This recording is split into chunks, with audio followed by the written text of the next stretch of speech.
Hi friends, welcome to మన Bommarillu. Upcoming రివ్యూలోకి వెళ్ళిపోదాం. భూమి గగన్ గురించి ఆలోచిస్తూ ఉంటుంది. ఇప్పుడు బావకి ఎలా ఉందో ఏంటో, డిశ్చార్జ్ చేసి ఇంటికి తీసుకువెళ్లారో లేదో. ఈ విషయం అత్తయ్యని అడుగుదామంటే మళ్ళీ బావ అత్తయ్య దగ్గరే ఉంటారని, అడగాలో లేదో కూడా అర్థం కావట్లేదు అని, ఎలాగైనా అడిగేస్తాను అని ఇంక వెంటనే భూమి అయితే ఫోన్ చేస్తుందనమాట అలా శారదకి. కరెక్ట్గా అప్పుడే శారద గగన్కి డిశ్చార్జ్ చేసేసి భోజనం తినిపిస్తూ ఉంటుంది. పూరి ఏమో, అన్నయ్య అన్నయ్య నీకు ఇలా అవ్వడం ఏంటన్నయ్య అని ఏడుస్తూ ఉంటే, ఏం పర్లేదు పూరి, ఇప్పుడు న్యాయం గెలిచింది, చెర్రీ బయటకు వచ్చాడు, మనకు కావాల్సింది అదే కదా అని అంటారు గగన్. లేదన్నయ్య, ఆ భూమి లాంటి ఒక దుర్మార్గురాలు కోసం నువ్వు నీ ప్రాణాన్నే పనంగా పెట్టాలనుకున్నావా అని అంటారు. అప్పుడే కరెక్ట్గా శారదకి భూమి కాల్ లిఫ్ట్ చేసి ఇంకా అలా సైలెంట్లో పెడుతుందనమాట. వెంటనే ఇంకా అలా వింటూ ఉంటుంది భూమి. హలో అత్తయ్య, అత్తయ్య అని పిలుస్తుంటే ఇంకప్పుడే పూరి మాటలు వినపడుతూ ఉంటాయి. ఏంటి చెప్పన్నయ్యా, సమాధానం చెప్పట్లేదేంటి? నిన్ను మోసం చేసిన భూమి గురించి నువ్వెందుకు ఆలోచించాలి?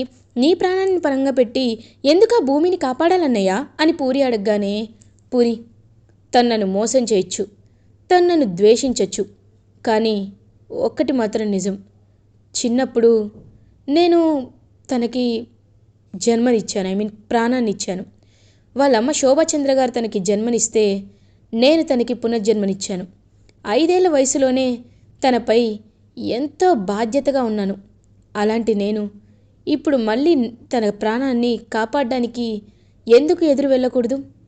భూమికి నాకు ఏదో బంధం రాసిపెట్టింది కాబట్టే భూమి, నేను ఒకరికొకరు కలుసుకున్నాం, ప్రేమించుకున్నాం.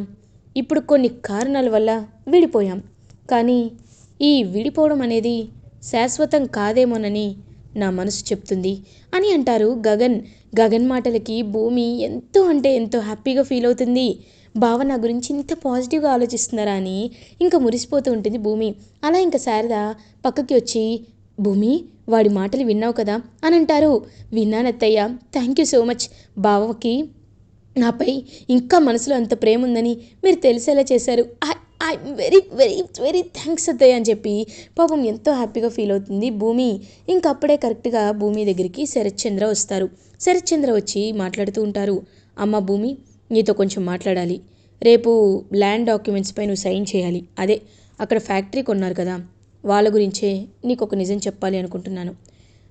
ఫ్యాక్టరీలో బ్రేస్లెట్ దొరికింది, కానీ ఆ ఇన్వెస్టిగేషన్ జరుగుతూనే ఉంది. ఆ ఇన్వెస్టిగేషన్ గురించి మనం ఎక్కువగా ఆలోచించాల్సిన అవసరం లేదు, అది జరుగుతూనే ఉంటుంది. వాళ్ళ పేరుపైకి ల్యాండ్ వెళ్తేనే మంచిది అని అందరూ అంటున్నారు. కాబట్టి రేపు వాళ్ళపైకి డాక్యుమెంట్స్ రాసేద్దామని చెప్పి ఇంకా భూమికి చెప్తారు. అలాగే నాన్న, మీ ఇష్టం అని చెప్పి భూమి అంటుంది. ఇది ఇలా ఉండగా మార్నింగ్ అవుతుంది. శరత్ చంద్ర, భూమి, అపూర్వ అందరూ హాల్లోకి వస్తారు. ఇంకా అలా హాల్లో చూస్తూ ఉంటుందన్నమాట భూమి.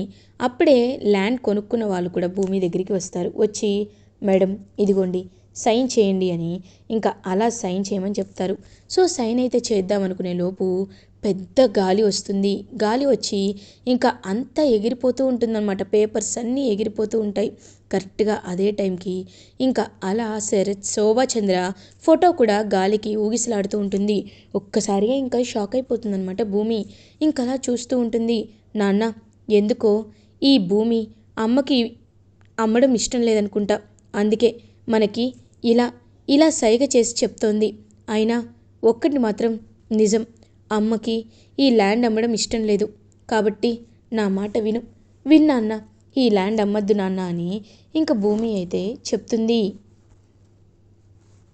మరి కేసు ఇన్వెస్టిగేషన్ కంప్లీట్ అవ్వాలంటే మనం భూమిని అమ్మోలి భూమి అని అంటుంది అపూర్వ. లేదు, ఇన్వెస్టిగేషన్ స్టార్ట్ అవుతుంది, స్టార్ట్ అయ్యేంత వరకు ఇలానే ఉంటుంది. నాన్న, నా మాట వినండి, ఇన్వెస్టిగేషన్ పూర్తయిన తర్వాతే మనం ఫ్యాక్టరీని సేల్ చేద్దాం. అసలు అమ్మ విషయంలో ఏం జరిగిందో కంప్లీట్గా తెలుసుకుందాం నాన్న అని అంటుంది భూమి. సరే అమ్మా, నీ ఇష్టం. నాకు కూడా ఎందుకో శోభాచంద్ర ఏదో చెప్పాలి అనుకుంటున్నట్టు అనిపిస్తుంది. శోభాచంద్రకి ల్యాండ్ ఇష్టం లేదు, అమ్మడం ఇష్టం లేదేమో అని అనిపిస్తుంది. సరే అయితే పోలీస్ ఇన్వెస్టిగేషన్ కంప్లీట్ అయ్యేంత వరకు పెండింగ్ పెడదాం అని చెప్పి శరత్చంద్ర అక్కడి నుండి వెళ్ళిపోతారు. అపూర్వ మాత్రం కోపంతో రగిలిపోతూ ఉంటుంది. ఇది ఇలా ఉండగా పోలీస్ ఇన్స్పెక్టర్ గోల్డ్ షాప్కి బయలుదేరుతారు. ఇంకా వాళ్ళకి ఫీల్డ్లో దొరికిన ఆ ఫ్యాక్టరీ ల్యాండ్ దగ్గర దొరికిన ఆ బ్రేస్లెట్ని తీసుకెళ్ళి ఓనర్కి చూపిస్తారు. చూపించి చూడండి, ఇది మీ షాప్లోనే కొన్నారని ఇక్కడ మార్క్ చేసింది, కాబట్టి ఇది కొన్న వాళ్ళ డీటెయిల్స్ మాకు కావాలి అని అంటారు. ఇంక వెంటనే సార్, మేము గోల్డ్ ప్రింట్ చేసేటప్పుడు యూనిక్ డిజైన్ అనేది చేస్తాం. అప్పుడు ఆ కస్టమర్ ఐడి మేము ఈజీగా తెలుసుకోగలం. మీకు ఒక 5 మినిట్స్ ఉండండి, నేను చూసి చెప్తానని చెప్పి ఇంకా బ్రేస్లెట్ తీసుకొని ఐడి చూడగానే ఒక్కసారిగా అపూర్వ ఫోటో అయితే అక్కడ వస్తుంది కస్టమర్ డీటెయిల్స్లో. సార్, ఈవిడే సార్ మా దగ్గర పర్చేస్ చేశారు అనేసరికి అపూర్వ ఫోటో కనబడుతుంది. ఒక్కసారిగా షాక్ అయిపోతారు ఇన్స్పెక్టర్. వాట్, అపూర్వానా? అంటే ఇదంతా చేసింది అపూర్వానా? అపూర్వ బ్రాస్లెట్ అక్కడ ఎందుకు దొరికింది? అపూర్వ బ్రేస్లెట్ అక్కడ ఉంది అంటే ఖచ్చితంగా ఈ మర్డర్కి అపూర్వకి ఏదో సంబంధం ఉంది. అది ఏంటి అనేది ఖచ్చితంగా తెలుసుకోవాలి అని ఇన్స్పెక్టర్ అక్కడి నుండి బయలుదేరుతారు. ఇంకా వెంటనే శరత్చంద్ర వాళ్ళ ఇంటికే వెళ్తారనమాట. శరత్చంద్ర ఇంటికి వెళ్ళి శరత్చంద్రతో, చూడండి సార్, ఒకసారి మీ భార్య అపూర్వ గారిని మేము ఇంటరాగేట్ చేయాలి అనుకుంటున్నాం, కాబట్టి మేము తన్ని పోలీస్ స్టేషన్కి తీసుకువెళ్ళాలి అని అంటారు. బావా, ఏంటి బావా వీళ్ళు అని అంటుంది అపూర్వ. ఏంటి సార్, నా భార్యని మీరు మొదటి నుండి అనుమానిస్తున్నారు, ఇది నాకు నచ్చటం లేదు, నా అపూర్వ అలాంటిది కాదు అని అంటారు. చూడండి, మిమ్మల్ని ఈవిడ 20 ఏళ్ళ నుండి కంటికి రెప్పలా చూసుకుని ఉండొచ్చు, అందుకే ఈవిడ మీకు దేవతలా అనిపించవచ్చు, కానీ మేము పోలీసులం సార్, అందరూ మా కంటికి ఒకేలా కనబడతారు, కాబట్టి ఎవరిపై అనుమానం ఉంటే వాళ్ళపై మేము ఇంటరాగేట్ చేసే అధికారం ఉంది, ఎంక్వైరీ చేసుకునే అధికారం ఉంది, కాబట్టి ఆవిడ్ని మీరు మాతో పాటు ఇంట్రాగేషన్కి పంపిస్తే ఒక 1 అవర్ ఇంట్రాగేట్ చేసి బయటికి వదిలేస్తాం, లేదు కాదు అని మీరు స్ట్రాంగ్గా చెప్తే మాత్రం అరెస్ట్ వారెంట్ కూడా తీసుకురావాల్సి వస్తుంది, అంత బలమైన సాక్ష్యం మా దగ్గర ఉంది అని అంటారు ఇన్స్పెక్టర్. ఒక్కసారిగా ఇంకా షాక్ అయిపోతుంది అపూర్వ.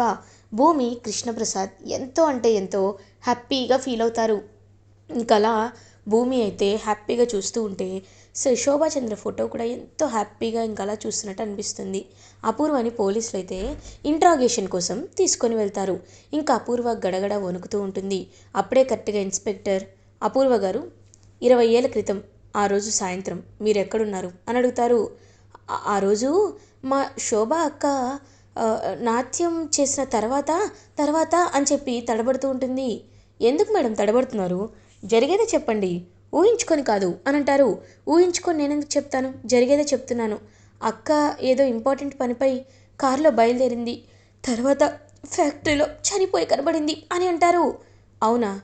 అయితే మీరు మీ శోభ అక్క పిఏనే కదా, మీకు ఆవిడ ఎక్కడికి వెళ్తుందో తెలీదా అని అంటారు. అంటే అది ఎంత తడబడుతూ ఉంటుంది. సరే, ఆ రోజు మీరు ఆవిడని ఫాలో అవ్వలేదా?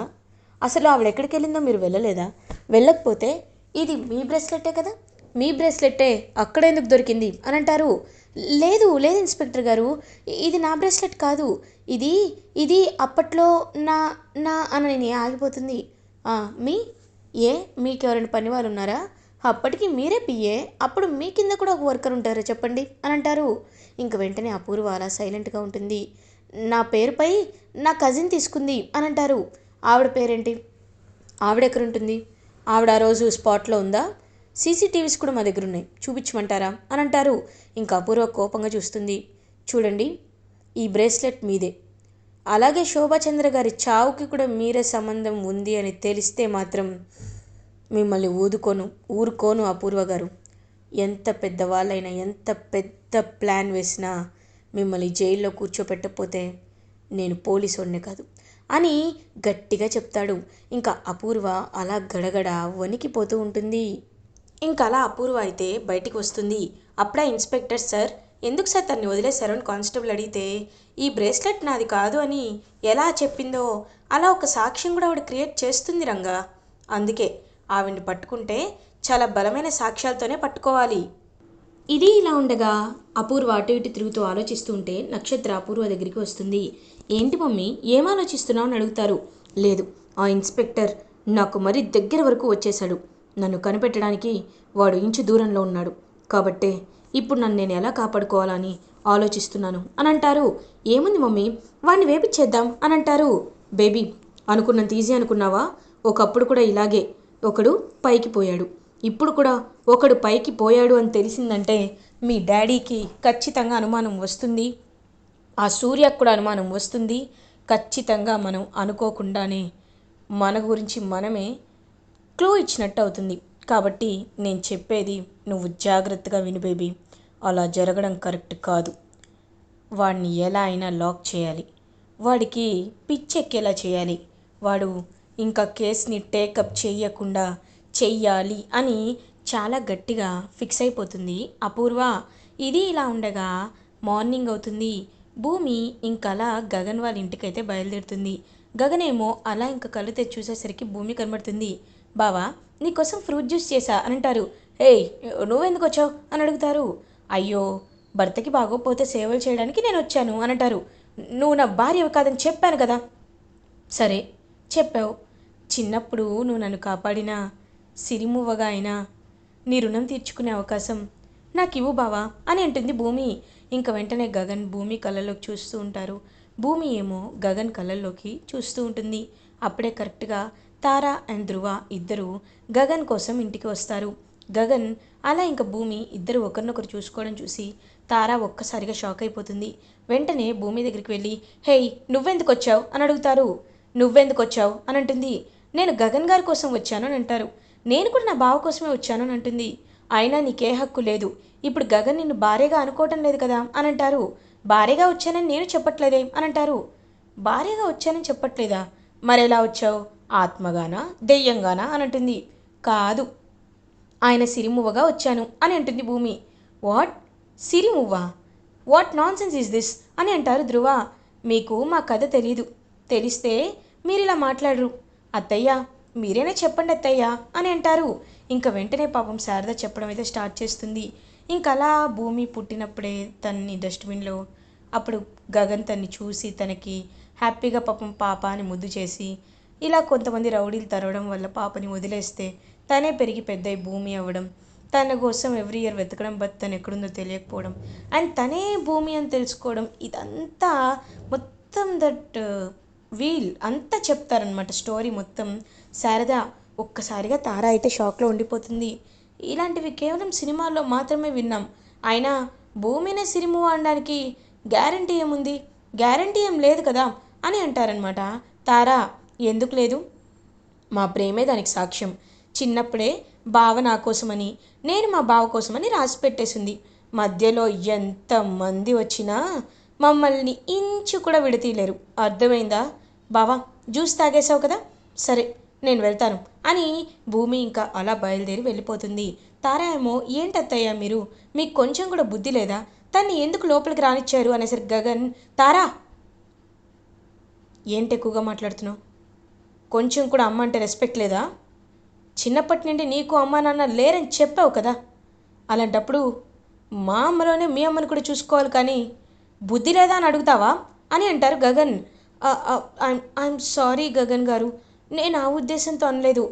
అత్తయ్య, గగన్ గారు చెప్పినట్టే మీరు నాకు అమ్మ లాంటి వారు, సారీ సారీ అని ఫేక్గా సారీ చెప్తుంది.